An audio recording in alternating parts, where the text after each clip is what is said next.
Praise the Lord. Est-ce qu'on peut humblement se mettre à genoux? Que chacun se mette à genoux. Thank you, Jesus. Nous allons ouvrir le ciel. Nous allons ouvrir le ciel. Adonai est celui qui est disposé à écouter la voix des élus. Dis simplement à Dieu, je suis disposé à recevoir ce que tu vas libérer des cieux. Parle au Saint-Esprit. Je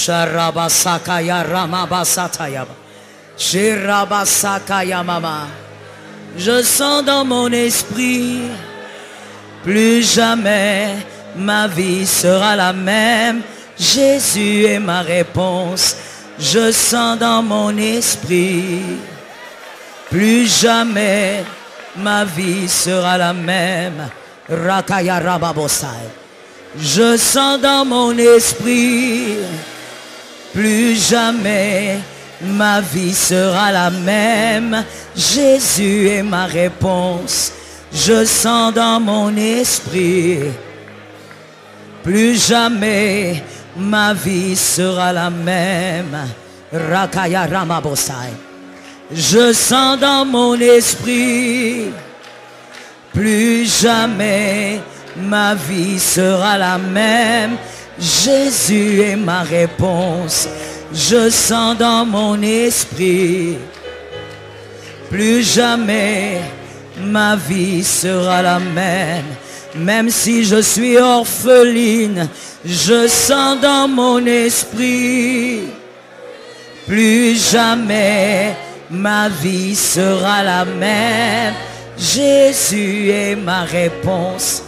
Je sens dans mon esprit, même si je manque de tout. Remo Sakayama. Même si je n'ai aucun soutien, je le sens. Je sens dans mon esprit, plus jamais ma vie sera la même. Jésus est ma réponse.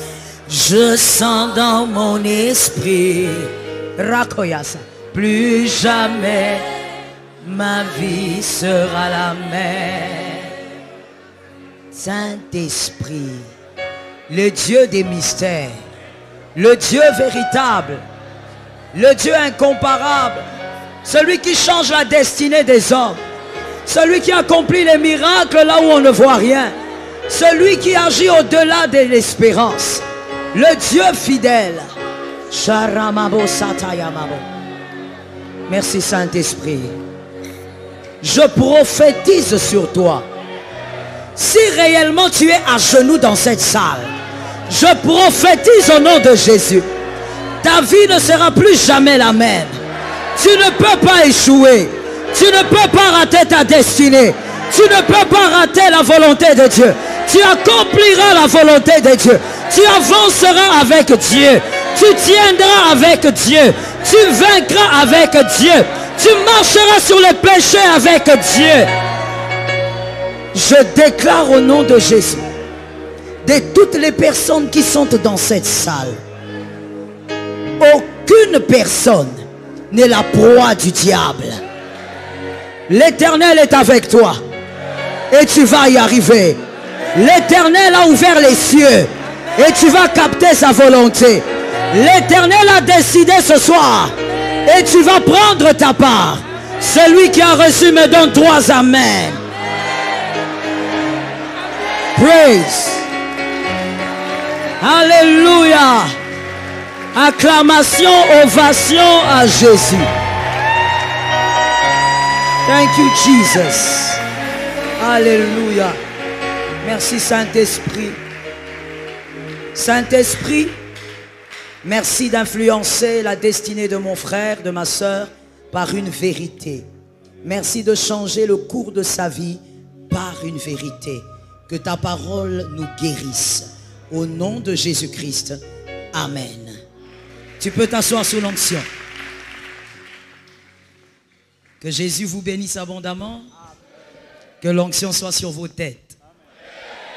J'aime mon église. Comment tu me regardes comme ça? C'est chez moi. J'aime mon église. Que Jésus vous bénisse gravement. Est-ce qu'on peut aussi ovationner l'ange de la maison? On ovationne le pasteur Marcelo. Nous remercions le Seigneur pour sa vie. Nous remercions le Seigneur pour sa personne. Nous remercions le Seigneur pour ce qu'il accomplit et pour ce qu'il accomplira avec lui, ainsi qu'avec Maman Blanche, évidemment. Nous remercions infiniment le couple pastoral. Et je remercie la jeunesse. Vous êtes une jeunesse puissante. Vous êtes une jeunesse redoutable. Que Dieu soit avec vous. Il m'a été demandé de parler. D'abord, on dit simplement le thème là. On dit parlons sans tabou. Ça, c'est chercher des problèmes. Ça. Parlons sans tabou. Ok. On met une virgule. Parlons sans tabou et sans colère. Faut qu'on s'entende. Faut qu'on s'entende déjà. Parlons sans tabou et sans colère. Il n'y a pas de problème de colère ici. On est sous l'onction, on est content. Il ne faut pas changer de visage. D'accord. D'accord, on avance alors. Alors j'ai trouvé très important de parler de cette thématique parce que nous sommes dans une société remplie de tabous et dans une société où on nous a inculqué depuis l'enfance la notion du silence. Et on nous l'a inculqué au point où on préfère encore vivre dans un cimetière avec sourire mais se taire. On préfère encore se mourir en soi-même mais se taire. C'est donc dans cette culture que l'on nous a fait grandir tous en général ici. Et je trouve que c'est nécessaire, c'est important de parler sans tabou à un moment donné.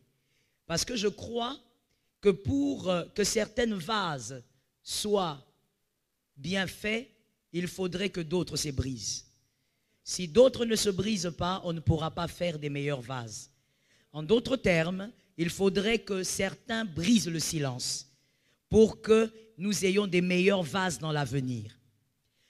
Je veux essayer, par la grâce de Dieu, de naviguer dans cette thématique, mais en parlant précisément de certains éléments essentiels pour vivre un mariage heureux. Pour vivre heureux dans un mariage.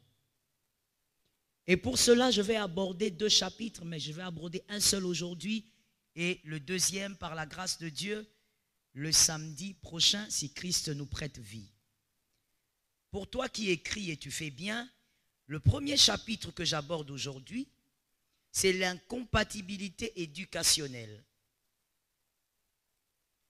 Le deuxième chapitre que j'aborderai le samedi prochain, je parlerai des 3 prisons sexuelles majeures que vous impose une sexualité illégitime. Par la grâce de Dieu, prochainement, on parlera des 3 prisons sexuelles majeures que impose une sexualité illégitime. Mais aujourd'hui, parlons un peu de l'incompatibilité éducationnelle. Que quelqu'un dise à son frère, à sa sœur, il faut être heureux dans le mariage. Oui. Et donc, nous parlons d'abord de cette incompatibilité éducationnelle. Voilà pourquoi je t'ai dit tout à l'heure, on parle sans tabou et sans colère. Ok? On dira des choses que les gens pensent tout bas, mais qui ne se disent pas. Mais à toi, il faut qu'on te le dise. Pour que ton mariage soit réussi. Si tu es déjà marié, reste là-bas, cimenté, collé. On va seulement t'imposer les mains, ça va marcher. Allons-y dans Genèse 7, 2. Genèse, chapitre 7, verset 2. Voici ce que la parole dit. Tu prendras auprès de toi 7 couples de tous les animaux purs, le mâle et sa femelle, une paire des animaux qui ne sont pas purs, le mâle et sa femelle. Amen. C'est l'instruction que Dieu donne à Noé. Parce qu'il y a le déluge, Dieu donne une instruction. Que quelqu'un me dise, Dieu est derrière ses instructions. Dans cette instruction, c'était clair. Pour préserver les espèces, il fallait que les animaux entrent dans l'arche, les purs et les impurs, mais le mâle et la femelle. Il y a 3 éléments essentiels que nous devons voir dans ce verset et qui va nous amener vers ce que nous voulons comprendre ce soir. Le premier élément, c'est que la Bible dit que Dieu dit, tu prendras 7 couples, ni plus ni moins. On parle du chiffre 7. Dieu, des fois, il est dans les chiffres. Et le chiffre 7, c'est le chiffre du repos et le chiffre de la perfection. Selon Genèse 2:2. C'est le chiffre du repos et c'est le chiffre de la perfection. Donc la volonté parfaite de Dieu est que tout mariage vive dans le repos et dans la tranquillité. C'est la volonté parfaite de Dieu. Voilà pourquoi Dieu parle de 7 couples, pas de 8, pas de 5. C'est sa volonté parfaite et c'est le repos que Dieu voit dans le mariage. On se marie pour être dans le repos. On se marie pour être dans la paix. La deuxième chose que ce verset nous révèle,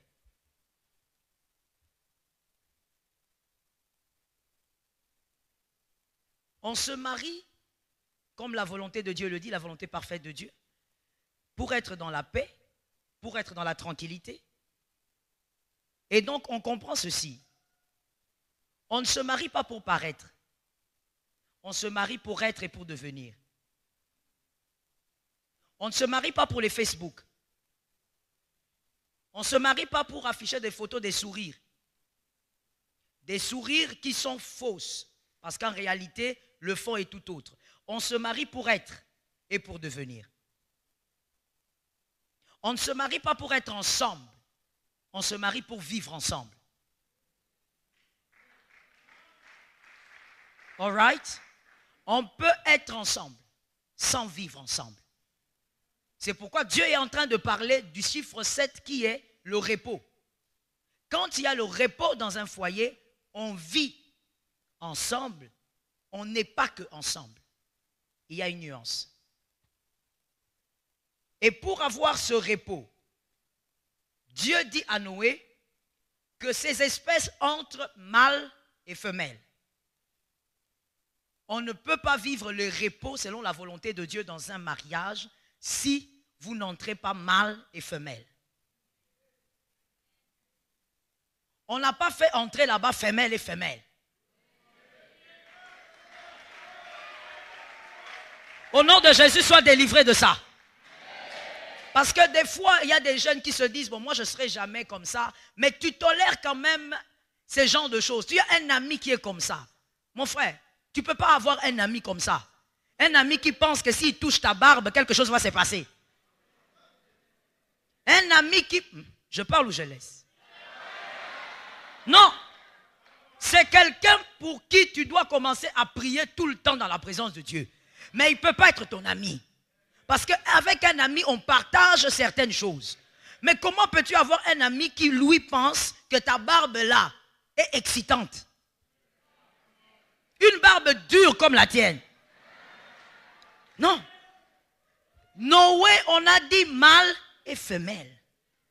On ne peut pas être heureux en disant, même femme et femme, c'est l'amour, l'amour sans limite. Il n'y a pas dans l'arche de Noé mâle et mâle, ou femelle et femelle. Il y a mâle et femelle. Pour être heureux, et le mariage selon Dieu se conçoit comme ça, que la modernité ne change pas les valeurs. Cette valeur reste. On ne peut pas être heureux avec son collègue homme ou son collègue femme. On est heureux dans un foyer avec le mâle ou avec la femelle. Le bonheur est caché là-bas. Et ce sont des choses à respecter. Pour Dieu, il faut que ça soit ainsi. Et voilà pourquoi, mon frère, Dieu, le verset précise encore.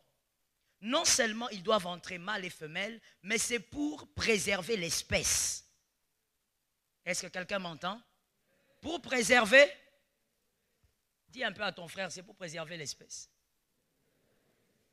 C'est-à-dire quoi en d'autres termes? De manière très simple et de manière brutale. Hein? De manière simple et brutale. Le lion ne peut pas vivre avec une cougar. Non. Même si la cougar, quand vous la regardez, elle ressemble au lion. Mais ce n'est pas une lionne.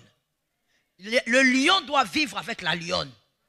Le guépard doit vivre avec la guépard. L'espèce doit être préservée. Ils doivent donc rester ensemble. Est-ce qu'on se comprend? Et même, Dieu est allé même trop loin dans cette image en disant, dans l'arche, il y avait même les impurs. C'est-à-dire quoi? Que même si il y a des gens qui se marient en dehors du Seigneur, s'ils ne respectent pas ces principes, ils ne réussiront pas. C'est un principe à respecter même avec les impurs. Parce que dans l'arche, il y avait les purs et les impurs. Les fils d'alliance et d'autres fils. Est-ce que quelqu'un m'entend bien? Et donc, ce sont des principes à respecter. Tout le monde ne peut pas épouser tout le monde. Même quand on a le même pasteur. Non. Même quand on est dans la même église. Même quand on est nourri par la même nourriture spirituelle. Même quand on est dans le même département. Tout le monde ne peut pas épouser tout le monde. On ne peut pas se marier ici entre nous parce qu'on est dans la même église. Non. Pourquoi? Parce qu'il faut tenir compte de l'écart éducationnel. Est-ce que quelqu'un m'entend? J'avais dit sans tabou et sans colère. Il ne faut pas se fâcher ici. On ne peut pas. Parce que mon frère, il faut savoir une chose.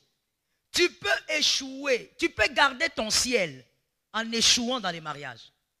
Mais tu vas au ciel. Mais sur terre, tu es un zéro. Est-ce que quelqu'un m'entend? Donc c'est quelque chose sur laquelle il faut bien réfléchir. Pour réussir dans le mariage, il ne faut pas avoir la même onction. Non. On ne demande même pas d'avoir la même onction. Pour réussir dans le mariage, il faut plutôt avoir la même perception de la vie. Et la perception de la vie émane de l'éducation. Quand on n'a pas la même ou des éducations qui se rapprochent, on finira par subir l'incompatibilité. Et cette incompatibilité va vous détruire. Il faut naviguer sur la même longueur d'onde.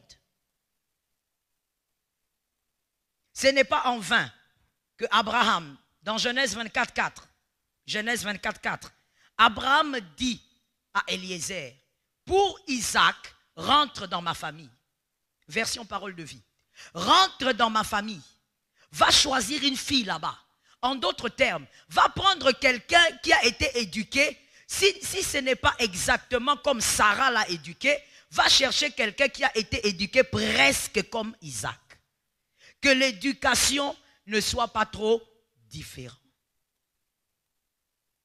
Parce que Abraham savait que si on ne bâtit pas convenablement par ce fondement-là, on finira par échouer. Par le nom de Jésus, toi, tu n'échoueras pas.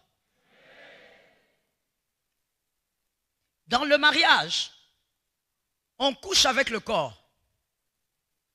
C'est avec le corps de la fille là et de ce garçon là que dans le mariage, je dis bien que tu vas coucher avec. On bénéficie de l'onction qui est cachée dans son esprit. L'atmosphère spirituelle de la maison va dépendre de l'onction qui est cachée dans l'esprit de ta femme ou dans l'esprit de ton mari. Mais on vit avec son humanité. On bâtit le foyer avec l'humanité de la personne, pas avec le corps. On bâtit son avenir dans le foyer avec l'éducation de la personne et évidemment avec ton éducation aussi. Sans cela, vous vous marierez pour ne rien faire. Vous vous marierez pour ne rien bâtir. Aujourd'hui, à cause de certaines prédications, on fait croire aux jeunes que tu peux épouser n'importe qui tant que vous avez la même foi. C'est faux. Tu ne peux pas épouser n'importe qui même si vous confessez vous deux le nom de Jésus. Il faudrait que votre éducation ne soit pas trop lointaine. De cette manière, vous avez presque la même perception de vie. Sinon, face à certaines difficultés dans le foyer, vous serez incapable de les résoudre de la même manière. Il y aura trop de frustration.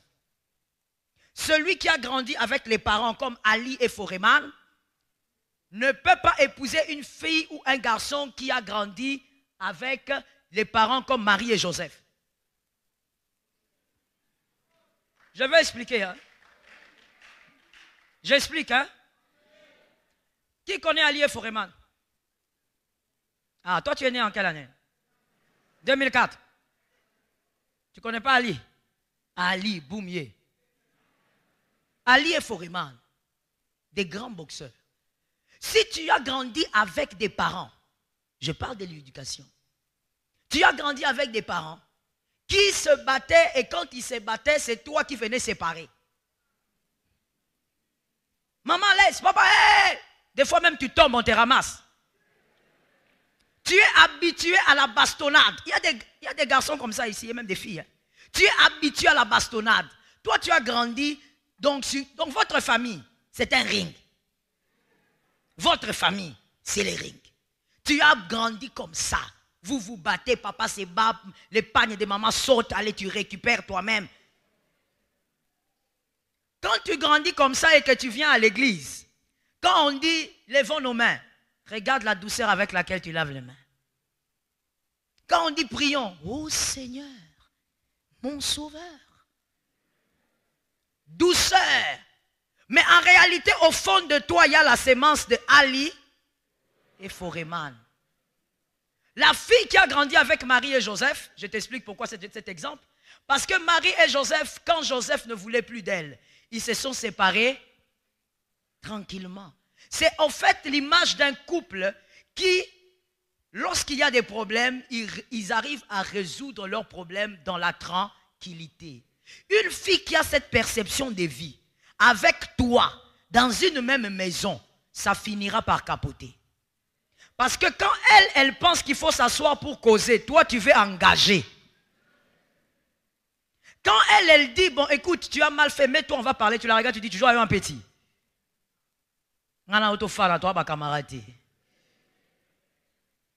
Non mais chérie, mets-toi, on va d'abord parler. Je ne suis pas ton ami. Je vais m'asseoir avec toi, on va causer quoi? Parce que vous n'avez pas la même éducation. Vous pouvez être dans l'intercession, vous deux, mais vous ne pouvez pas rester dans un même foyer. Vous allez détruire ce foyer. Vous allez détruire aussi votre avenir. On ne blague pas avec la destinée. Que quelqu'un me dise, j'ai une seule destinée. Tu ne réponds pas, toi tu as une destinée en brillant. J'ai dit que quelqu'un me dit, j'ai une seule destinée. Je ne la raterai pas au nom de Jésus. Tu ne peux pas rater ta destinée. Mais alors tu ne peux pas, mademoiselle, épouser n'importe qui. Tu dois voir d'où il sort. J'ai dit sans colère. J'entre maintenant dans les choses coléreuses. Les choses coléreuses. J'ai dit sans. Avant de te marier, mon frère, tu dois vérifier. Elle porte cette jupe-là. Elle a les make-up. Mais chez eux, ils vivent comment? Je parle et je dis à quelqu'un. Tu ne peux pas dire. Tu ne peux pas dire. Non, mais maman, même si quelqu'un vient d'une éducation trop lointaine, je peux la ramener. Mon frère, quelle preuve tu as que tu vas réussir? C'est le cœur de quelqu'un d'autre. C'est le cerveau de quelqu'un d'autre. Je t'ai déjà prêché ici, je t'ai dit. La femme est sortie de la côte et non du cerveau. C'est-à-dire, elle a son cerveau. Est-ce que quelqu'un m'entend? Non, Dieu a bien fait les choses. Dieu a pris la côte, il n'a pas pris un neurone pour fabriquer la femme. C'est-à-dire, elle a un cerveau libre. Rien ne te garantit que tu réussiras à l'amener à ton niveau. On ne risque pas lorsqu'on n'est pas sûr de ce qu'on va recevoir. Est-ce que quelqu'un m'entend? Je parle ou je laisse? Libala est à côté kandundate. C'est-à-dire, tu veux vendre les légumes, si tu vends, tu fais des pertes, bon, tu verras comment rattraper. Mon frère, dans le mariage, si tu échoues, Tu viens chez nous, on va te dire, tu es cimenté, va devenir l'intercesseur de ta maison. Jusqu'à ta mort, tu resteras avec cette femme. Et donc, tu dois voir. Ici à l'église, elle a le make-up. Mais va voir là où elle habite. Va voir comment ils ont grandi. Comment ont-ils grandi? Ici, elle a un joli make-up avec des tissages là qui descendent comme ça, comme si elle était indienne. Tu te poses la question, elle est indienne ou elle n'est pas? Tu ne sais même plus d'où elle est. Mais quand elle te dit, non, je suis Mukongo, hey, avec des cheveux lisses comme ça. Mais quand tu vas là où elle a grandi, tu constates là-bas, que là-bas c'est le Sarajevo, c'est le Kosovo. C'est-à-dire que là-bas, on ne dit même pas, quand on se réveille, chacun, ce sont des mouches, chacun va dans son sens. Même bonjour ne sort pas, on ne se dit pas bonjour. Toi, tu sors d'une famille où quand papa se lève, papa te dit bonjour, tu vas bien ma chérie? Oui, ça va. Où vas-tu avec ce genre de gars? C'est qu'il a reçu. On est les fruits de nos origines. D'où il vient, ça va se reproduire dans votre foyer. Est-ce que quelqu'un m'entend bien? Attention avec qui tu veux embarquer dans l'histoire de ta vie. L'histoire de ta vie est chère. L'homme que tu veux épouser, tu dois savoir quelle est son éducation.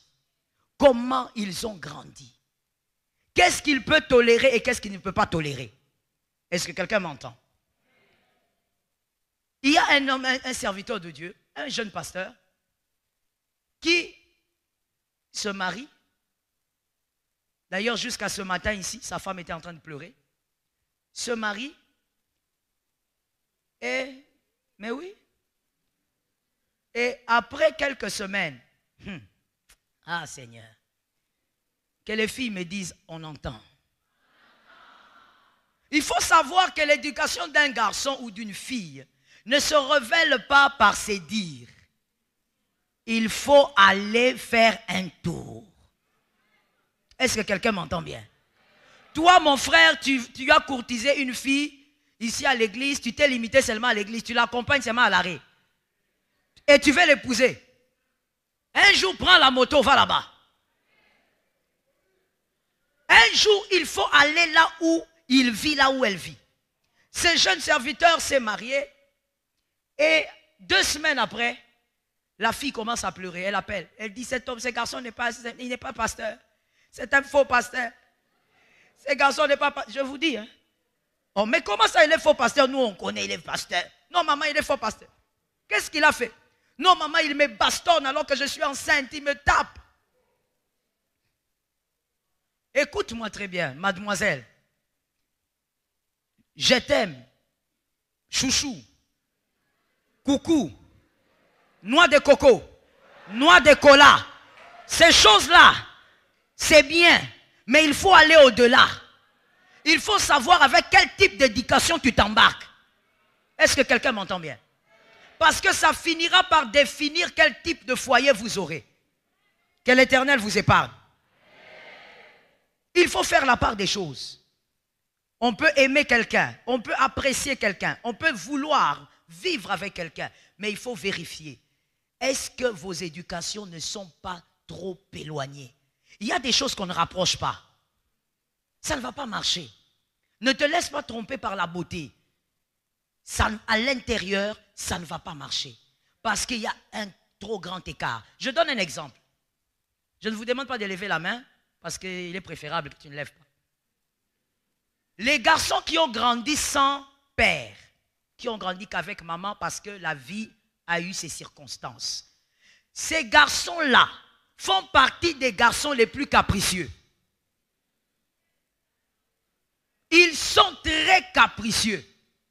Ça veut dire, un petit problème comme... Il boude.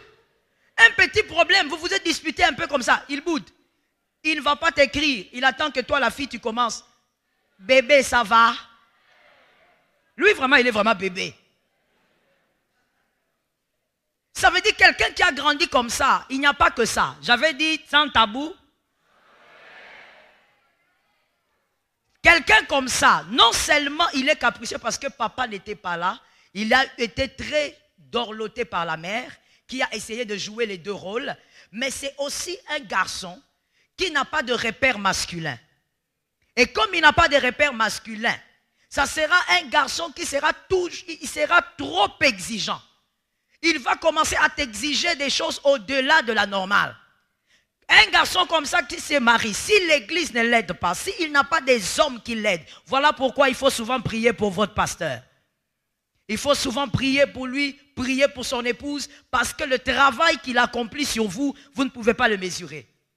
Si on n'aide pas un garçon comme ça sera un garçon qui, même lorsqu'il est marié, et quand il n'a pas de travail, il ne s'inquiète pas. Il attend que la deuxième maman lui prenne en charge. Quand il travaille, il se plaint. Vous voyez les gens des garçons qui se plaignent quand ils travaillent. Il vient du travail, je suis fatigué, je travaille trop dans cette maison ici, je travaille trop. Mais tu dois trop travailler. Tu es l'homme de la maison, tu dois trop travailler. Mais vous voyez certaines attitudes se manifester. Pourquoi? L'éducation, d'où il sort, c'est ce qu'il a reçu. Ce n'est peut-être pas de sa faute, certainement pas d'ailleurs, mais c'est le moule dans lequel ce garçon a été. Et un garçon comme ça ne peut pas épouser n'importe quelle fille. Est-ce que quelqu'un m'entend? L'écart éducationnel ne doit pas être trop grand. Que Dieu m'aide à ne pas déborder. Hein? Et dans cette affaire d'écart ou de creux éducationnel, il y a aussi un autre point. L'écart du niveau social ne doit pas être grand. J'aime le silence. On avait dit sans colère. Lorsque l'écart du niveau social est très grand, ce n'est pas l'onction qui répare ça. L'onction ne remplace pas l'éducation. C'est comme ça que nous avons des hommes avec l'onction, mais très mal éduqués. Et qui créent des dégâts. Est-ce que quelqu'un m'entend bien? Même le fait d'être marié et d'attraper la femme d'autrui à l'église alors que tu es pasteur, c'est quoi? L'éducation. L'onction ne remplace pas l'éducation. Tu peux couler l'onction ici, tu peux même vomir le feu. Mais si ton éducation est biaisée, tu vas créer des dégâts. Un grand écart dans le niveau social crée aussi des problèmes parce que vous n'avez pas la même perception de vie. Ce que l'autre trouve normal, toi tu trouves que c'est l'élévation qui doit te pousser à quitter l'église. La femme, elle trouve que c'est normal. Dieu a fait grâce. On a acheté une voiture. Parce que vous êtes, là je parle de, vous êtes déjà mariés. Vous avez acheté une voiture. Elle dit gloire à Dieu. Dieu nous a fait grâce. Parce qu'elle, elle a grandi avec. Mais toi, j'ai dit sans colère. Il ne faut pas me regarder comme ça. Maintenant, toi, tu sors d'un endroit qui n'a pas de nom. D'un quartier où il n'y a pas le nom. Tu sors de là, Jésus t'a fait grâce. Le jour où vous achetez la voiture, ta femme considère que Dieu nous a fait du bien, mais elle trouve ça normal. Toi, pour toi, l'élévation. Quand tu prends ta voiture, tu entres avec, tu mets ça sur un pagne. Que personne ne touche. Parce que la seule voiture que toi tu as vue dans ta famille, c'est la tienne. Vous n'avez pas la même perception de la vie. Oh, ce sont des choses qui dérangent, mais qu'on n'ose pas dire. Ce sont des tabous qu'il faut briser. Ce n'est pas en vain que dans la royauté, on veille à ce que les princes n'épousent pas n'importe qui. C'est d'abord une question éducationnelle. C'est parce que l'éducation de l'homme, de la femme dans le foyer, c'est l'éducation qu'auront les enfants. On voit déjà l'avenir. Le mariage, ce n'est pas que vous deux. Le mariage, ce n'est pas qu'être avec une femme que tu aimes. Le mariage, c'est aussi les enfants qui doivent être éduqués. Et lorsque l'écart est trop grand, on n'arrive pas à voir les choses de la même manière. Je connais un couple qui a été brisé à cause du café. Ça a été brisé à cause du café. Est-ce que je parle à quelqu'un? Je parle à quelqu'un. La colère a déjà commencé à monter. J'avais dit sans colère. À cause du café. C'est-à-dire, la femme s'est mariée à un homme, mais la femme avait grandi dans une certaine opulence. Elle s'est mariée à cet homme, elle a dit c'est l'amour. L'amour est sans frontières. L'amour est sans limite. L'amour est sans barrière. Mais, frère, l'amour a des barrières.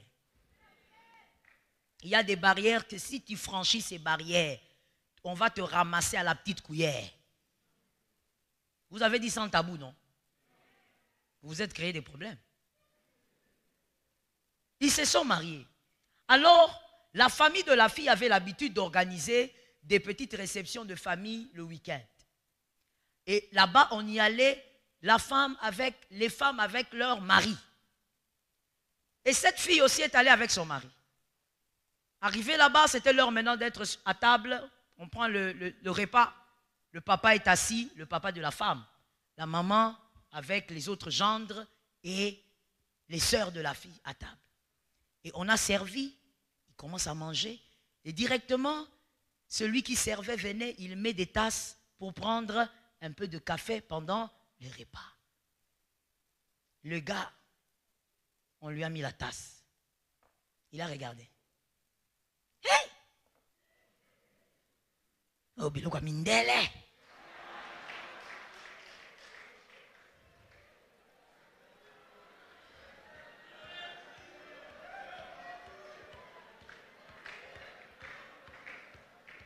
Je parle ou je laisse? Je parle ou j'ai énervé quelqu'un? Et puis, la fille a fait semblant. La fille a tapé un peu à l'épaule là. Elle a tapé. Elle a fait semblant. Le papa aussi, tout le monde s'est débrouillé pour faire semblant.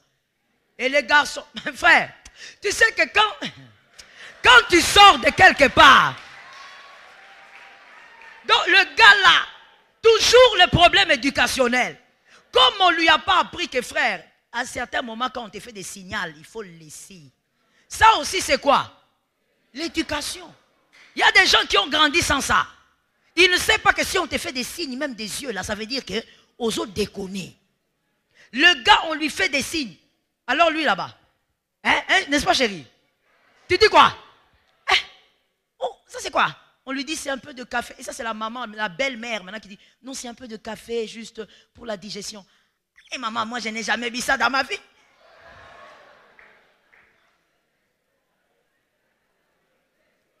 Tout le monde était choqué à table. Les gens regardaient. Maintenant finalement personne ne pouvait cacher ça. Ils se sont mis à se regarder entre eux. La fille, la femme de l'homme, mouillée de honte. Et puis elle lui dit calmement, elle dit non chérie, si tu ne veux pas prendre, tu peux laisser. Tu n'es pas obligé de prendre. Ah non, je vais essayer. Donc c'est-à-dire frère, Azoka t'a filmé. Donc il continue le film d'horreur.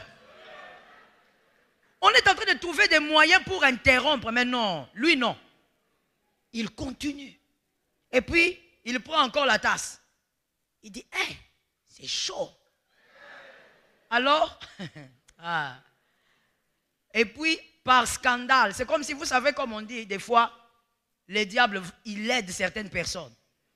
Pendant qu'il essaye de prendre son café chaud là, il y a un petit enfant dans la famille. Les enfants ne manquent pas.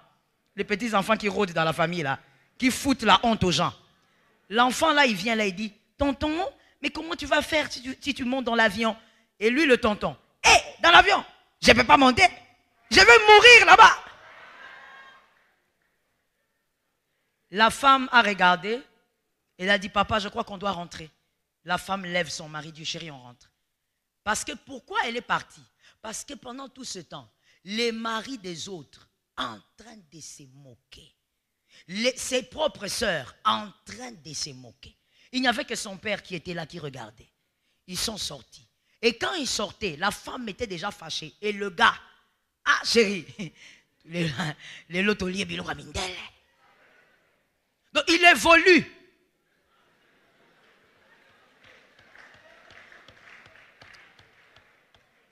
Je dis, lorsque l'écart social est trop grand, il y a des frustrations. Il y a des problèmes qui commencent à déranger. Est-ce que quelqu'un m'entend? Il y a des choses qui commencent à léser. Parce que ce qui est normal dans le monde de l'autre n'est pas normal dans ton monde. Est-ce que quelqu'un m'entend bien? Ce qui est normal, il y a une autre sœur qui peut dire non, chérie, donne-moi un peu l'argent, on va acheter du pain. On va prendre le déjeuner. Toi, tu prends 5 000 francs, tu lui donnes. Il dit non, mais chérie, c'est pour le déjeuner. Mais je t'ai donné 5 000 francs. Là-dedans, il y a le thé, il y a les pains. Il dit, mais chérie, le déjeuner, ce n'est pas le thé et le pain.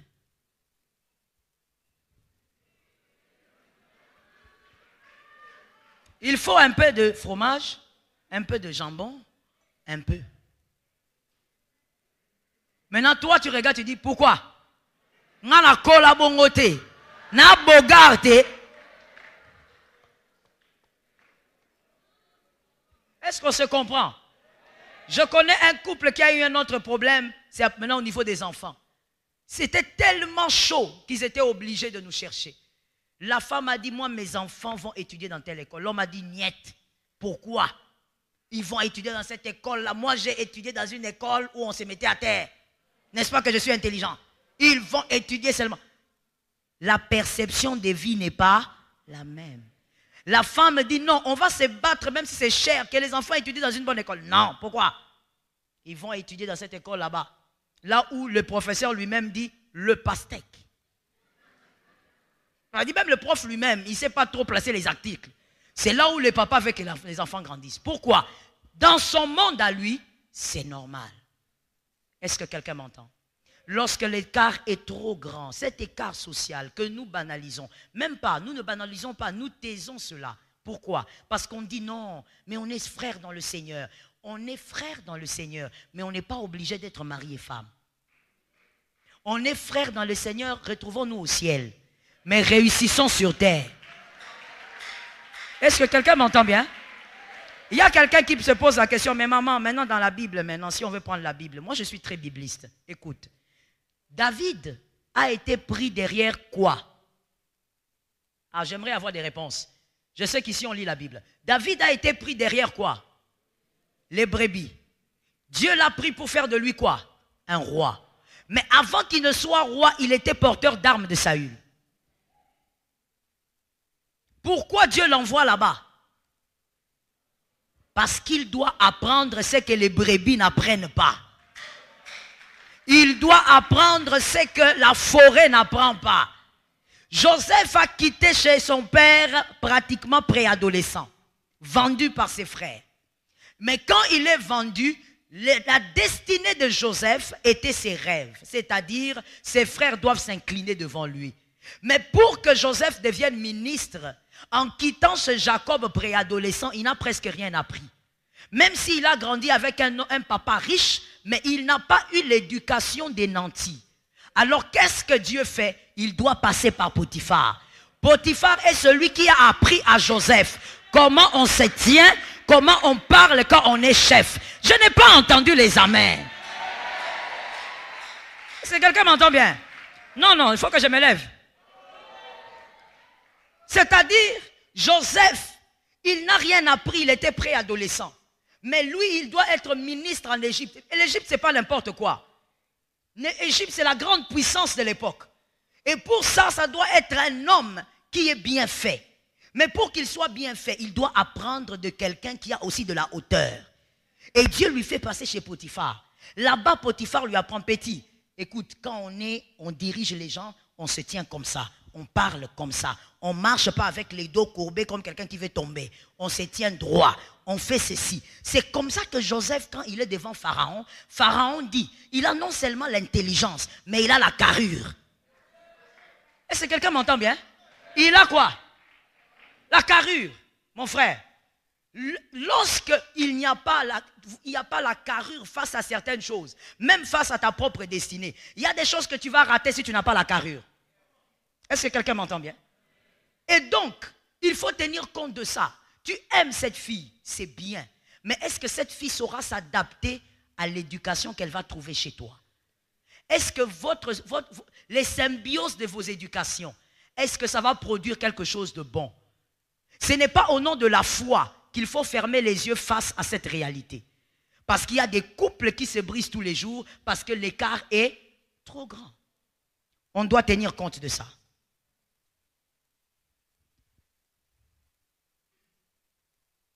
On doit tenir compte de la compatibilité éducationnelle et on doit tenir compte de certains creux.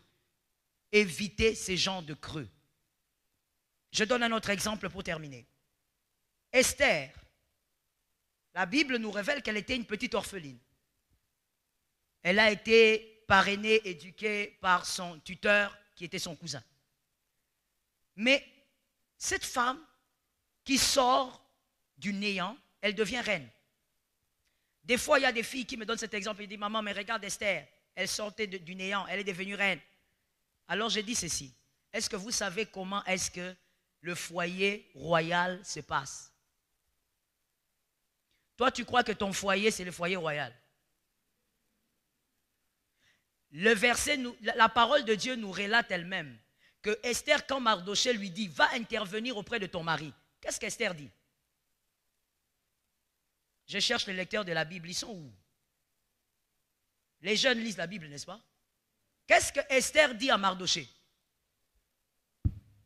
Je vais mourir. Pourquoi? Parce qu'il ne m'a pas appelé. Je ne me présente pas devant lui comme je veux. Dans la royauté babylonienne, le roi avait sa femme, la reine, et plusieurs concubines. Donc il pouvait voir sa reine même une fois par 3 mois ou par 5 mois. Il ne vivait pas une vie de proximité avec la reine. Toi, c'est ça que tu vas vivre. Je m'adresse à cet homme-là et à cette fille qui croit que maman, la reine, Esther aussi est là. Toi, c'est ça que tu vas vivre. Toi, tu vivras avec ton mari. Tu vivras avec ta famille une vie de proximité. Vous allez partager des idées. Mais si cet écart est trop grand, vous ne saurez même pas vous accorder pour avancer. C'est comme ça qu'aujourd'hui, nous voyons beaucoup de jeunes couples mariés. Ils sont seulement souriants sur Facebook. Le grand mensonge qu'on a organisé pour certains chrétiens aujourd'hui, Facebook. Lorsqu'ils postent des photos, ce sont des photos. Mais en réalité, ce sont des gens qui souffrent à l'intérieur. Il y a des couples, des jeunes couples, des chrétiens comme vous. Mais dans leur mariage, l'homme est en train de vivre sa vie, la femme vit sa vie. Dernièrement, je parlais avec une jeune fille, bon, une jeune dame, puisqu'elle est mariée. Elle me dit, maman, lorsqu'on s'est mariés, ça on ne vous l'a pas dit, mais 6 mois après notre mariage, 6 mois, pas 6 ans, pas 2 ans, 6 mois après, on a fait séparation de corps jusqu'aujourd'hui. Ils ont 2 ans de mariage. Le problème, ce n'est pas l'adultère de qui que ce soit. Le problème, ce n'est pas des choses mystiques. Le problème, c'est l'incompatibilité éducationnelle. Il y a une incompatibilité éducationnelle qui les empêche d'avancer ensemble. Et la femme est presque sûre qu'elle doit quitter cet homme. Le silence doit être brisé. La foi, c'est bien. L'onction, c'est bien. Mais l'éducation, à 2, c'est ce qui bâtit le foyer et qui impose la paix. Que l'Éternel vous bénisse.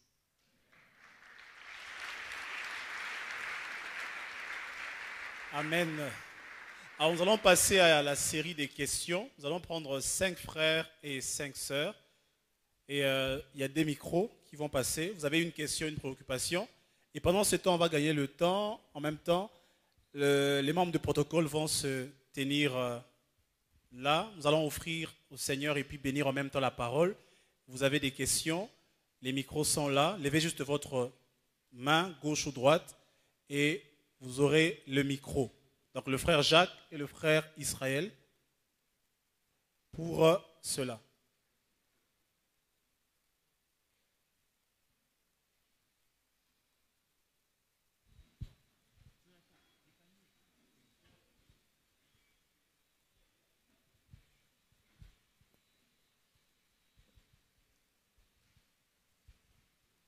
Voilà, et en même temps, nous offrons au Seigneur et nous bénissons cette parole. Pour la première personne qui lève la main, on lui donne le micro et il va poser la question.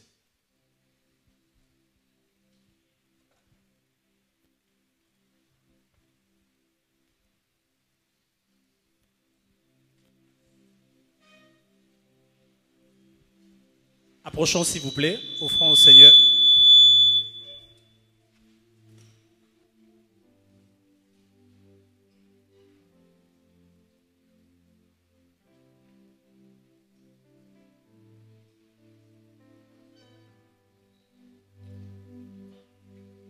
Approchons s'il vous plaît. Et après les offrandes, nous allons prendre la première personne. Vous avez une question en rapport avec ce que Pasteur Joël a exposé ce soir. Elle va répondre, elle est disposée à répondre à toutes les questions ce soir. Et puis nous allons clôturer. Elle va prier pour nous et déclarer sur nos vies. Et puis nous allons partir.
Bonsoir, pasteur. Bonsoir à tous. Alors, ma question est la suivante. Faut-il nécessairement ou obligatoirement tenir compte des origines d'une personne, même si elle est différente de sa famille ou de membres de sa famille? Je vais m'expliquer. Vous avez dit que quand tu fréquentes une personne, il faut faire des tours chez elle pour voir comment ils vivent en famille. Ça, c'est vrai. Mais il se peut que tu ailles chez quelqu'un et que tu trouves que les membres de sa famille sont des mauvaises personnes, mais en étudiant la personne, elle est bonne. Ou même que tu trouves que les membres de sa famille sont des bonnes personnes, mais après, tu vas te rendre compte que la personne est mauvaise. Je vais donner un exemple. J'ai une amie à l'université. Elle est une fille des églises où on porte des longues robes là et on ne tresse pas les cheveux et tout. Alors, son fiancé, la famille de son fiancé l'avait conseillé d'épouser cette fille-là parce qu'elle est branhamiste, voilà. Mais moi, je connais la fille. C'est une amie à moi. Elle vit une mauvaise vie. Je ne dis pas qu'elle est prostituée, mais elle est dans des relations louches. Et malgré qu'elle est avec son fiancé, elle les trompe et tout ça. Nous, on le sait. Alors, je me dis, une personne comme ça, tu vas vers elle parce qu'elle est dans une bonne communauté, dans une bonne famille, mais en réalité, elle-même, ce n'est pas une bonne personne. Alors, qu'est-ce que vous nous conseillez? Doit-on tenir compte du comportement de la personne elle-même, d'abord à 70% et voir sa famille après, ou on doit vraiment nécessairement tenir compte d'abord de sa famille avant de la personne elle-même? D'accord, je réponds tout de suite, c'est mademoiselle, hein, à ta question pour dire ceci. On tient compte d'abord, je réagis par rapport à la dernière question. On tient compte d'abord de là où la personne sort. C'est que la personne est devenue. Et là maintenant, je veux chuter vers ce que tu viens de dire. Elle peut être bonne étant au milieu des mauvais frères. Quand une personne est bonne, alors que tu as l'impression que sa famille, c'est autre chose, c'est peut-être les résultats du renouvellement de l'intelligence due à la parole de Dieu. Cette personne, donc, est devenue une autre personne par rapport à sa nature profonde. C'est-à-dire, elle a subi une transformation. Mais tu dois savoir ceci. D'où la personne sort et le moule qui a façonné cette personne pendant autant d'années. C'est-à-dire, quelque part, même si elle ne ressemble pas trop à ce que tu trouves dans sa famille, lorsque tu vas vivre avec la personne, parce que maman, même quand tu dis, quand tu causes avec elle, elle est bonne, ça c'est une causerie. Ce n'est pas une vie. Voilà pourquoi j'ai dit quelque part, être marié n'est pas le fait d'être ensemble. C'est le fait de vivre ensemble. Ça veut dire cet homme-là ou cette fille-là que toi tu trouves bien maintenant parce que quand tu vas dans sa famille, tu trouves que comme tu dis, ils sont méchants et tout ça. Mais quand tu es avec lui, il te dit, chouchou, tu sais, tu es l'amour de ma vie. Quand tu dis, chérie, pourquoi tu es fâché? Alléluia, prions. Ma soeur, ça c'est les rencontres avant le mariage. Mais quand on vit dedans, tout ce qui est en lui se manifeste d'une manière ou d'une autre. Le bon côté que l'Église lui a donné, tu vas le découvrir. Mais tu vas aussi découvrir le fond. Tu vas découvrir des brins de choses. Tu vas dire, ça j'ai déjà vu. C'est comme ses frères. Parce qu'au fond de lui, il sort de cette moule-là. Voilà pourquoi, ma soeur, il faudrait... Lorsque tu fais une rencontre, tu dois parler avec la personne, parce que c'est le garçon qui va peut-être venir vers toi. Mais comme je dis, je continue d'insister. Va vers sa source. Je te pose une autre question, même si c'est à moi qu'on pose des questions. Est-ce qu'une eau peut être différente de sa source? Vous allez dans une source, vous prenez une eau. Avec cette tasse, vous puisez. Est-ce que ce qui est dans votre tasse est différent de ce que vous avez laissé? C'est-à-dire que quelque part, voici en quoi ça peut vous aider. Parce que je comprends ton problème. Lorsque tu constates que ce garçon a certaines différences par rapport à ses frères peut-être païens, voici en quoi ça va t'aider d'aller voir d'où il vient. Tu vas savoir en quoi te tenir. Lorsque tu vas te marier, tu sauras une chose. Il y a la parole de Dieu qui fait un travail, mais il peut arriver que tu voies les griffes que tu avais vues. Tu me comprends? C'est-à-dire, tu vas t'attendre à ça, parce que tu as déjà vu. Moi, je donne un autre exemple. Un homme va prendre une fille. Tu vas chez elle, tu vois que sa maman est arrogante. Sa maman est arrogante, sa maman insulte tout le monde. Même devant toi, le visiteur, là, elle s'en tape. Elle l'insulte. Des fois, même quand elle passe à côté de toi, elle te regarde. Tu es venu faire quoi? Ça veut dire elle menace tout le monde. Mais toi, tu remarques que ta femme que toi, tu veux épouser, avec toi, elle a un autre langage. Elle semble être calme, elle semble être douce, elle semble. Ça peut être le travail de la parole de Dieu. Mais un homme qui veut épouser une femme comme ça, tout en sachant qu'elle sort d'une famille où l'arrogance est normalisée, doit s'attendre un jour qu'on le bouscule dans les escaliers. Est-ce que quelqu'un m'entend bien? Le jour où ça va arriver que d'habitude elle te parle avec douceur, mais un jour tu parles et dis allons-moi. Tu diras, je sais d'où ça vient. Ça ne doit pas te surprendre, parce qu'en réalité, c'est au fond. Est-ce que vous comprenez? Maman, est-ce que tu as saisi? Est-ce que ça a été clair pour toi? Merci.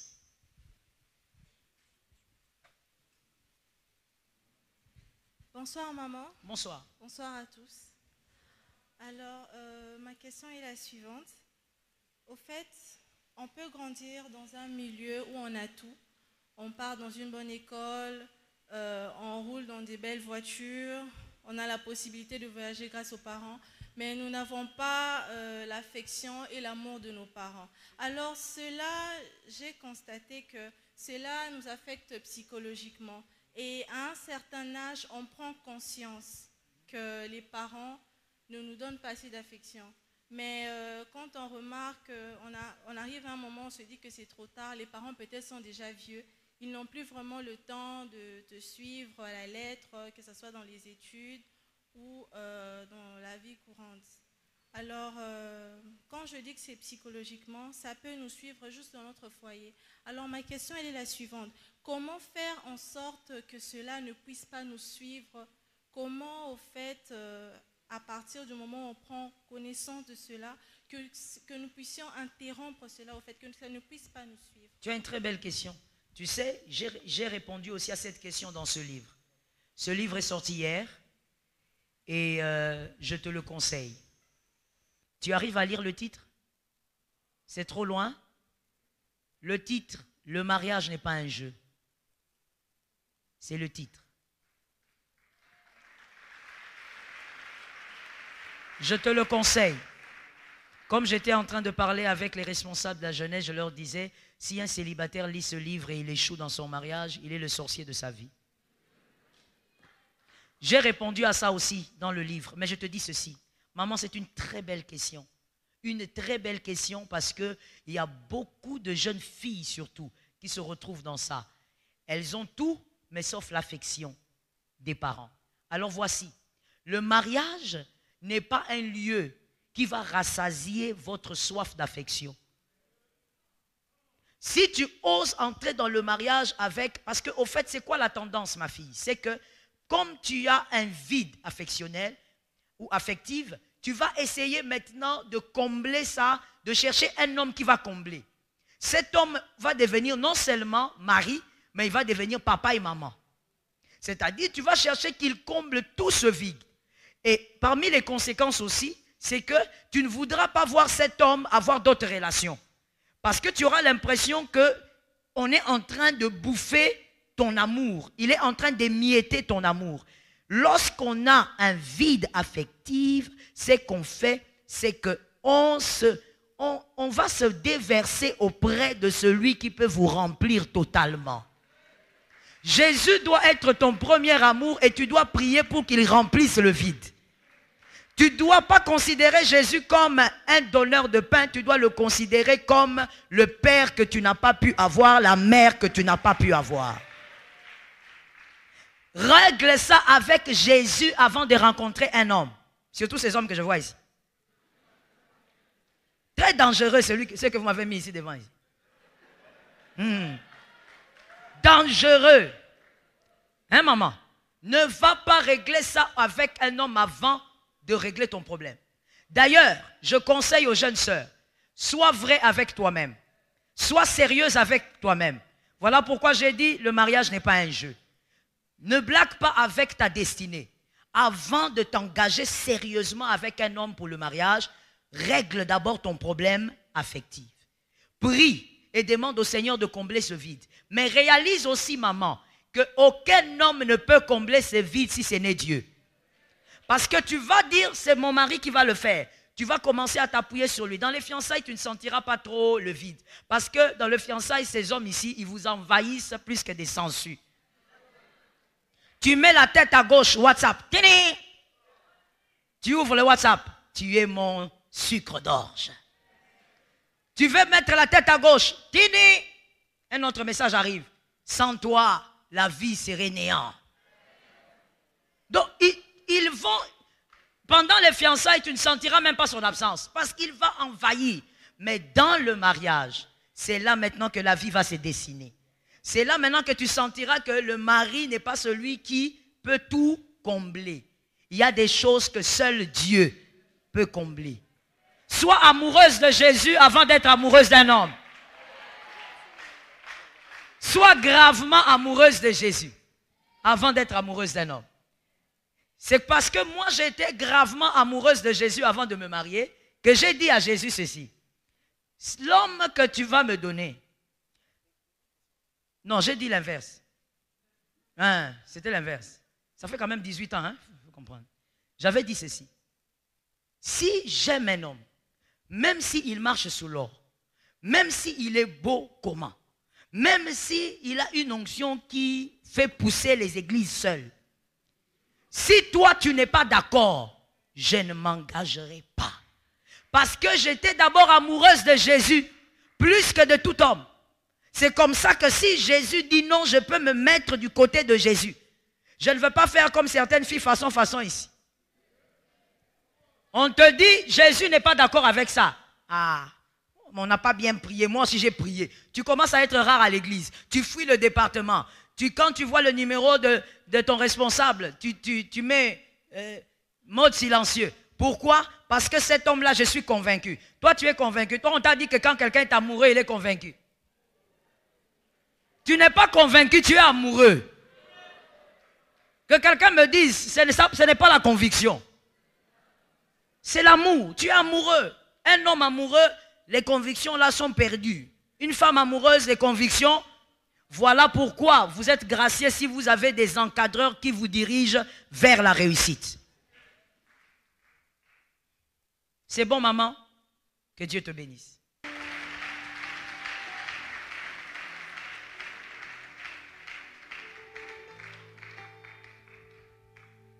Alors, nous allons prendre une dernière question. Maman va revenir la semaine prochaine, le samedi prochain. Pour faute de temps, demain, elle doit prêcher. On prend une dernière main. Pour ceux qui ont des papiers, ceux qui ont écrit des questions, nous allons répondre à toutes les questions le samedi prochain. On va prendre une dernière question. Et puis, maman va prier pour nous et puis nous allons partir.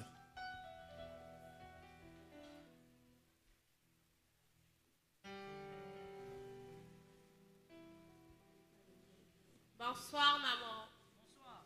Où est-ce que tu es? Ah, d'accord. J'ai une question un peu pertinente depuis. Et là, je voudrais savoir. De nos jours, avec le prophète qui circule par-ci, par-là,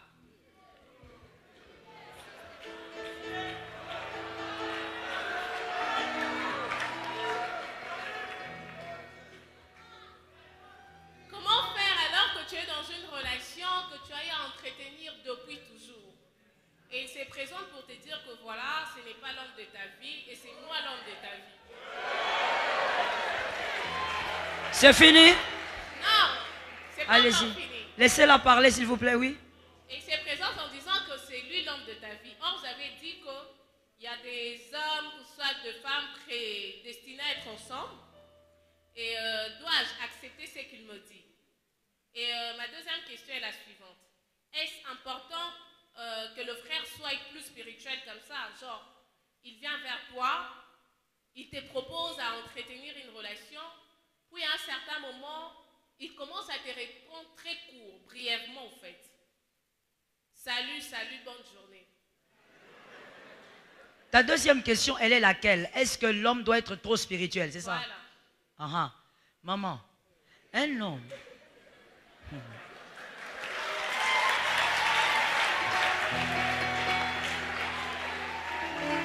Je parle ou je laisse? Un homme, s'il vient chez toi et il te dit, Dieu m'a dit de t'épouser, fuis.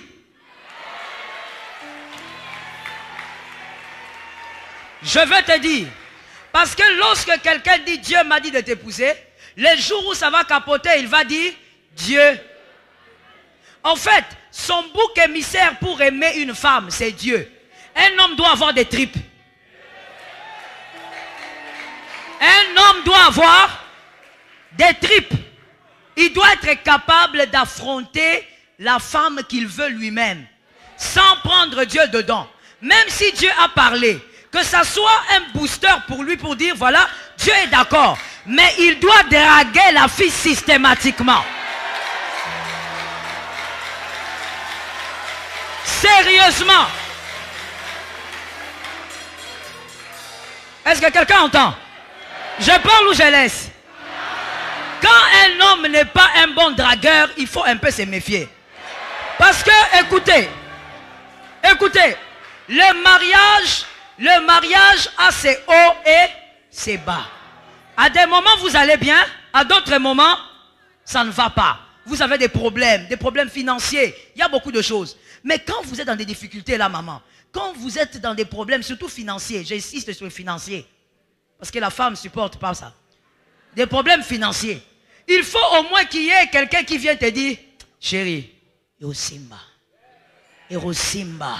Nzamba Zali. Il faut que ce soit un bon parleur, qu'il va même te remonter le moral, qui va te dire, ah, ça va marcher, ne t'inquiète pas. Un homme qui te drague au nom de Dieu, il est dangereux, il va faire comme Adam. Il va t'abandonner aussi au nom de Dieu. Donc j'ai déjà répondu à ça, maman, il faut éviter ça. Les hommes là, au nom de Dieu là, il faut laisser. Même si tu as rêvé, ne viens pas parler de ton rêve. Parle-moi plutôt de ce que tu veux faire. L'autre question, maman, c'était les prophètes. Les prophètes. Je dis, est-ce que je peux parler? Sans colère? Je libère. Lorsque tu as ton pasteur, Pourquoi tu es un prophète? Parce que ton pasteur, c'est lui qui a la bouche prophétique pour ta vie. Qu'est-ce que tu cherches avec un prophète? Toi, tu as le pasteur ici, tu as aussi un prophète des limités, un autre prophète des pigeons, un autre prophète. C'est quoi? Tu vas à la montagne. Quand tu vas à la montagne, tu vas avec ton pasteur? Tu vas faire quoi? Regarde, regarde. Tu fais semblant. Ça veut dire que tu as des prophètes partout. D'abord, je commence par dire que ce n'est pas normal. Ce n'est pas comme ça qu'un enfant de Dieu grandit spirituellement. Tu dois avoir un père qui t'oriente et dans sa bouche, il y a la voix prophétique. Est-ce que quelqu'un m'entend bien? C'est comme ça. Tu ne peux pas être là, tu es à gauche, à droite. Je vais parler à ceux qui lisent la Bible. Nous ne sommes pas dans l'ancienne alliance. Nous sommes dans la nouvelle. Dans l'ancienne alliance, il y a Moïse qui bégaye, on a besoin d'Aaron. Mais dans la nouvelle alliance, le bégayement de Moïse est interprété par le Saint-Esprit. Tu n'as pas besoin d'avoir quelqu'un d'autre à côté. Est-ce que quelqu'un m'entend? Voilà pourquoi vous nous amenez trop de problèmes à l'église. On te donne des directives à l'église. Quand tu sors d'ici, un prophète te dit non, tu sais, on doit aller en retraite. Vous entrez en retraite là-bas, ça change de forme. La retraite se transforme en procréation.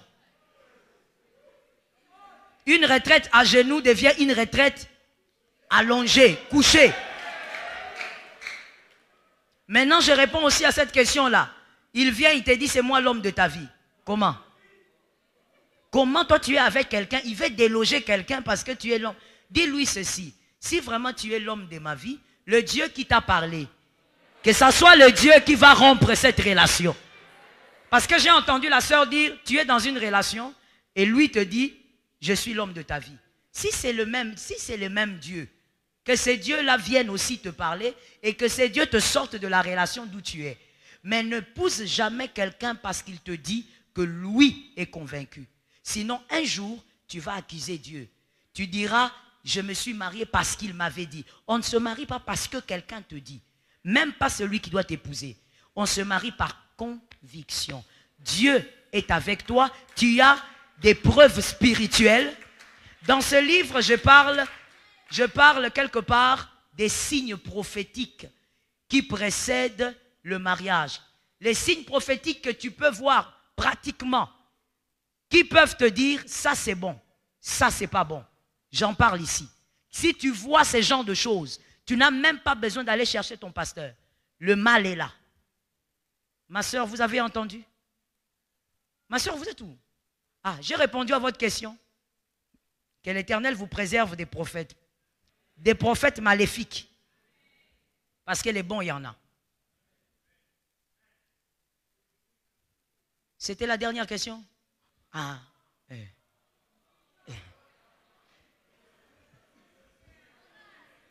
Mon frère, on va continuer le samedi, à moins que vous puissiez construire une tente ici pour moi. Mais on va continuer le samedi prochain. Comme je disais, le samedi prochain, je veux parler, on va peut-être répondre aux questions.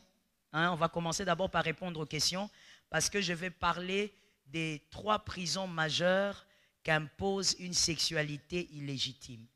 Il y a des mystères, bien aimés, quand tu couches avec un homme, avec une femme avant le mariage, et même quand c'est l'homme qui a doté, tu couches avec lui, il y a certains mystères spirituels que tu ne peux même pas imaginer. Ça ne se limite pas aux esprits incubes et succubes. Il y a des mystères qui vont vous combattre au point où tu ne vas pas tenir.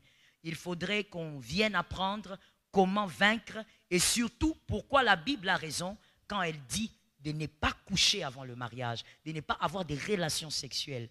Et pour ça, le samedi prochain, j'exhorte un vaillant, une vaillante à jeûner. Nous serons en jeûne le samedi prochain. Qui est d'accord? Nous serons en jeûne. C'est-à-dire, dès 7 heures du matin, nous buvons, mais nous ne mangeons pas. Mais tu peux boire tout ce qui est liquide. Et quand je dis liquide, ne prends pas la bouillie avec du pain dedans. Mais nous allons boire et nous viendrons à nos assises. Nous allons décortiquer ces mystères spirituels et nous allons prier. Ce qui doit partir, va partir. Ce qui doit déménager, va déménager. Si tu veux ce livre, j'en ai pas amené beaucoup. Je t'ai dit que c'est sorti hier. J'en ai amené que 10 et c'est à 20 $. Si tu veux ce livre, tu vas voir les responsables. Ils sont là et ils vont voir comment donner à ces peu de personnes qui voudront. Nous allons prier. Est-ce qu'on peut prier un peu? Tenons-nous debout, s'il vous plaît.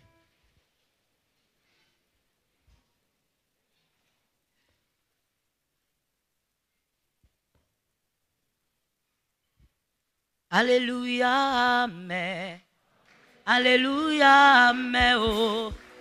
Alléluia, Amen. Amen. Je t'entends pas. Alléluia, Amen. Alléluia, Amen. Oh. Alléluia, Amen. Amen. Alléluia, Amen. Alléluia, Amen. Oh. Alléluia, Amen. Amen. Beta maboko. Beta maboko. Betela Yesu maboko. Amen. Yesu azali nzambe. Azali nzambe. Oh. Azali nzambe. Amen. Tokolanda Yeswe. Tokolanda Yeswe.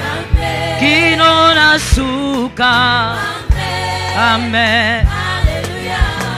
Tokolanda Yeswe. Tokolanda Yeswe.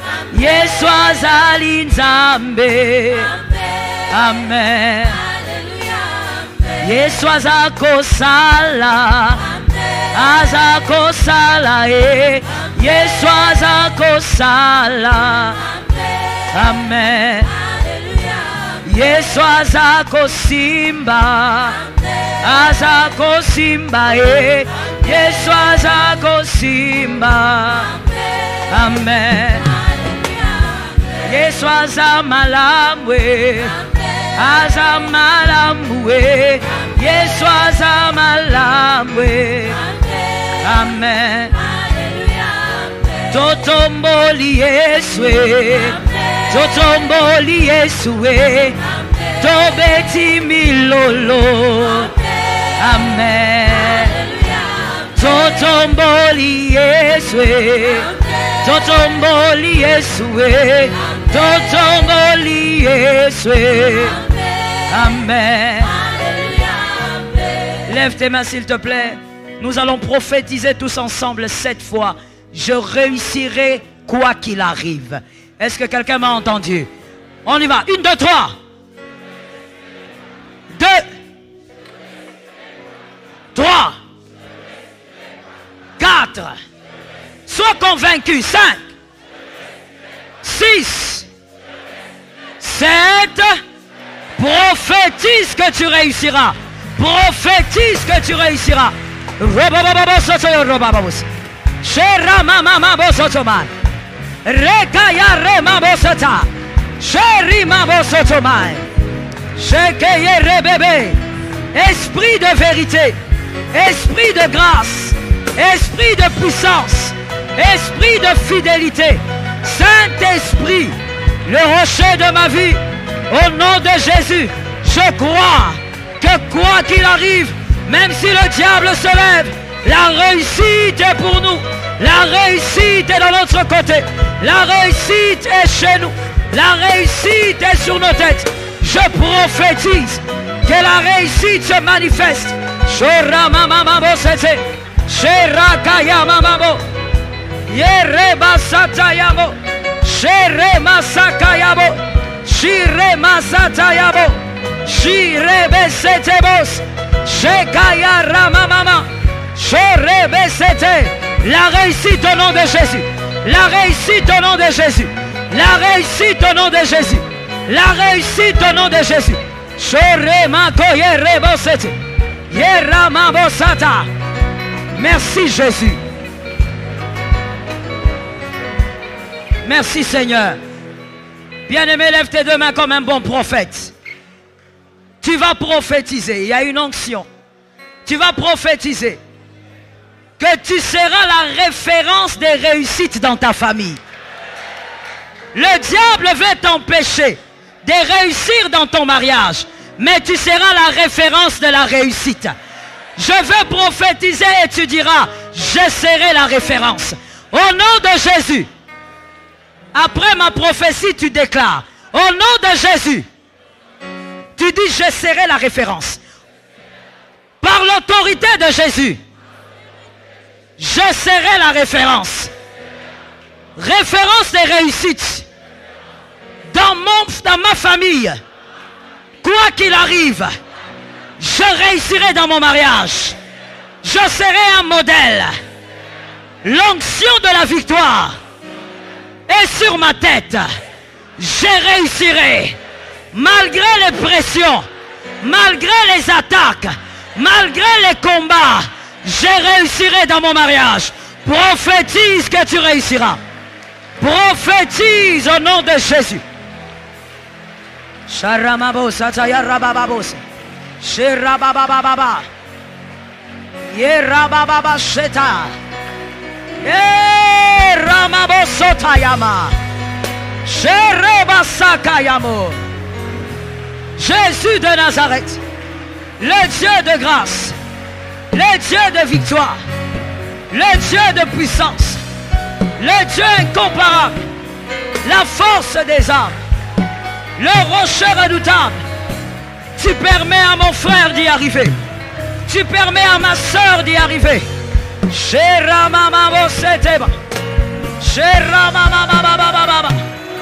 Oh Lord Jesus. Oh Lord Jesus. Saint-Esprit. Merci Jésus. Merci Seigneur. Mets tes mains là où tu veux, sur ton corps. Tu peux mettre sur ta poitrine, sur ta tête, là où tu veux. Il y a des personnes ici qui sont allées de déception en déception dans les relations amoureuses. Aujourd'hui et tout de suite, Jésus vous sort de ce cycle. Aujourd'hui et maintenant, Jésus vous sort de ce cycle d'échecs. Parmi ces personnes-là, il y a 20 personnes qui seront touchées particulièrement. Sur qui moi je devrais imposer les mains.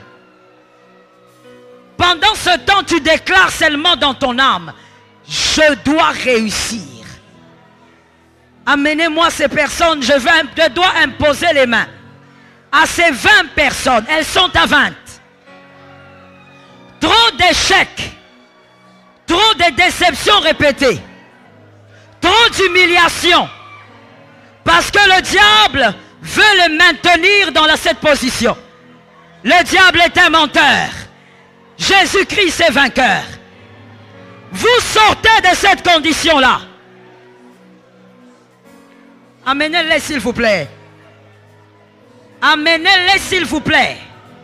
Vous sortez de cette... Reste concentré mon frère. Sois en train de prier.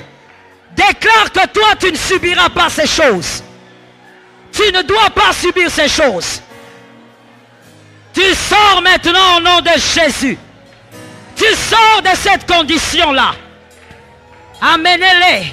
Elles sont à 20. Tu sors de cet échec. Ce genre de larmes dans les relations amoureuses qui te condamnent aux mêmes larmes. Tu sors de là aujourd'hui. La puissance de Jésus te sort. La puissance de Jésus te libère. Tu n'es pas esclave. Tu n'es pas esclave. Chaque chose a son temps. Chaque chose a son temps. Chaque chose a son temps. Je vois un ange à ma droite. Je veux le service d'accueil à ma droite. Il y a un ange qui opère là-bas. Shima Rebosata. Shime Reboseta. Shike Mastomai. À ma droite, à ma droite. Shirebebebebebos. Aujourd'hui même tu sors. Aujourd'hui même tu sors. Aujourd'hui même tu sors. Tu sors de cette situation. Tu sors de cette condition. Tu sors de ces ténèbres. La main de Dieu te libère. Merci Seigneur. Je suis en train de voir. Pendant que je déclare la sortie, le Seigneur me dit, parmi ces 20 personnes, il y a des gens qui sont attachés, mais par un pouvoir coutumier. Je donne l'ordre au nom de Jésus. Peu importe le nom de cette coutume, je déclare que tu sors de là. Tu sors de là. Tu sors de là. L'onction te localise. L'onction te localise. Tu sors de là. Tu sors de cette condamnation. De ces larmes-là, tu sors. Amenez-les vite, s'il vous plaît. Tu sors de ces larmes-là. L'onction brise le joug. L'onction détruit le joug. Je brise le joug. Je brise le joug. Je brise le joug. Le joug qui t'a destiné à échouer dans ton mariage. Je brise le joug. Le pouvoir de la liberté. Le pouvoir de la liberté. L'onction de Dieu. S'il vous plaît, gardez silence. Je suis en train de chercher Bernard ici. Tu es Bernard, il faut venir. Et service d'accueil, comptez-moi les gens. Il reste 2 personnes sur les 20 sur qui je dois imposer la main. Amenez-les. Amenez-les. Amenez-les. Je cherche Bernard. Vous êtes Bernard. Thank you, Jesus. Je suis en train de voir. Je vois derrière toi, papa, faites ça. Je vois derrière toi, que ça soit ton papa, que ça soit le grand-père. Je suis en train de voir une instabilité remarquable au niveau du foyer. Le Seigneur me dit, ce Bernard que je t'ai envoyé ici, qu'il a envoyé ici, c'est lui qui tient le bâton, le seul bâton droit. On t'a donné un bâton de commandement. Mais ce bâton de commandement, on ne te l'a pas donné en t'imposant les mains. C'est depuis les entrailles de ta mère que Dieu t'a choisi pour changer la donne dans ta famille. Thank you, Jesus. Autre chose que je suis en train de voir. Est-ce que je peux parler responsable? Est-ce que je peux parler? Je suis en train de voir 2 casquettes. Je vois l'apostolat et le prophétique. Le Saint-Esprit me dit, sur sa tête, il y a ces 2 choses. Mais il faudrait que tu manges la nourriture de l'encadrement pour que la chose qui a déstabilisé tes pères ne te déstabilise pas. Amenez-le-moi ici. Amenez-le-moi, je vais déposer l'onction. L'huile de Jésus. L'huile de Jésus. Que ta vie ne soit plus jamais la même. Que ta vie ne soit plus jamais la même. Saint-Esprit, Seigneur, tu as ordonné que j'impose mes mains sur ces personnes. Je déclare que plus jamais la condamnation ne va crier au nom de Jésus. Plus jamais, Romo Sokayama, plus jamais la condamnation ne doit crier. Jésus de Nazareth, au nom de Jésus, que tout esprit impur laisse place à la gloire de Dieu. Plus de condamnation.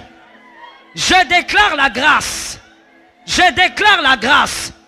Je déclare la grâce. Au nom de Jésus. Remambo Soto. Shitema. Esprit de serpent. Sors. Esprit de serpent. Quitte ce corps. Lâche ce corps. Lâche ce corps. Elle doit être libre ce soir. Sors au nom de Jésus. Esprit impur. Il n'y a pas de place, il n'y a pas de place, il n'y a pas de place. Tu laisses la place à la gloire de Dieu. Shorema, Shitemai, Shitemai, Shitemai. Va-t'en, va-t'en, voilà tu pars. Voilà, tu pars. Voilà, tu pars. Voilà, tu pars. Shire mabo. Shite mabo. Shire bese. Shike mabo sai. In the name of Jesus. Romo seta. Shire mase. Shike yarebo. Shete mabosa. Shereba. Jésus. Jésus. Voilà. Voilà. Voilà. Voilà. Voilà. Voilà. Vers les lieux arides. Vers les lieux arides. Au nom de Jésus. Au nom de Jésus. Par le nom de Jésus. Par l'autorité de Jésus. Rimabosta. Shikeyamo. Shiremasa. Shirebasa. Shekeyamo. Au nom de Jésus. Tenez-la. Tenez-la. Levez-moi, ses frères. Voici ce que le Seigneur me montre. Dans sa vie, il y a non seulement un pouvoir d'échec dans le mariage, mais dans tout. Dans tous les domaines. On a imposé un pouvoir d'échec. Même s'il commence à faire quelque chose, la chose doit finir par s'effriter. Je donne l'ordre que le nom de Jésus te libère une fois pour toutes. Shiremabosa, Shiremasa, Shiremabo, Shekeyarema. Donnez-moi ma bouteille. Shamamama, Remamabosa, Shikeyamabosa, Rimabo. Le sang de l'alliance, le sang de Jésus, le sang de la victoire, le sang de Jésus, le sang. Nous l'avons vaincu à cause du sang de Jésus, à cause du sang de l'alliance, à cause du sang de la victoire, à cause du sang de la grâce. Nous l'avons vaincu au nom de Jésus de Nazareth, à cause du sang de la victoire, à cause du sang qui délivre. Nous l'avons vaincu. Levez-la moi. Saint-Esprit, levez-la moi. Mon frère, sois en prière. Sois en prière. Ce sont des moments où il faut être en prière. Tu n'as pas le temps d'être distrait. Sois en train de prier. Levez-la bien. Tenez-la. Écoute-moi. Lève ta main droite. Que l'assemblée lève la main droite. Mon frère, coupez-moi tous les instruments. Coupez.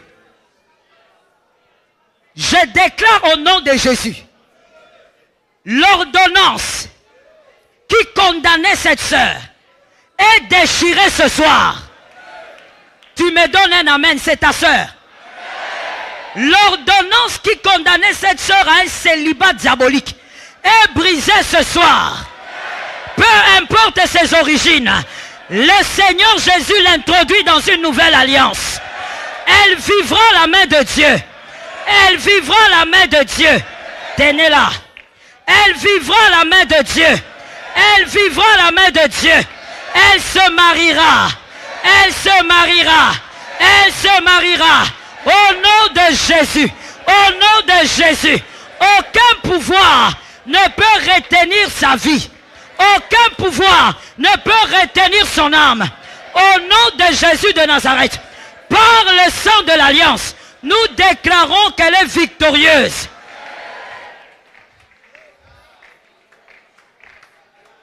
Saint-Esprit. Tenez-la. Saint-Esprit. Saint-Esprit. La victoire, c'est toi qui accordes. Saint-Esprit. La victoire, c'est toi qui accordes. Saint-Esprit. Saint-Esprit, Saint-Esprit, Saint-Esprit, Saint-Esprit, Saint-Esprit, Jesus, Saint-Esprit, Saint-Esprit, Saint-Esprit, Saint-Esprit, Jesus, la grâce, Temastai. Mets tes mains là où tu veux, je vais finir. Mets tes mains là où tu veux. Je déclare au nom de Jésus, par l'autorité du Saint-Esprit, que toute limite qui te retenait n'a plus de pouvoir. Tu passes de l'autre côté au nom de Jésus. La gloire de Dieu te fait traverser. La gloire de Dieu t'amène au-delà des limites. Je bénis ce que tu fais. Je bénis tes mains. Je oins ta tête. Je oins tes pieds. Va de l'avant au nom de Jésus. Je te donne le cœur des hommes. Que les hommes te servent. Au nom puissant de Jésus-Christ. Celui qui a reçu l'onction me donne 3 amen.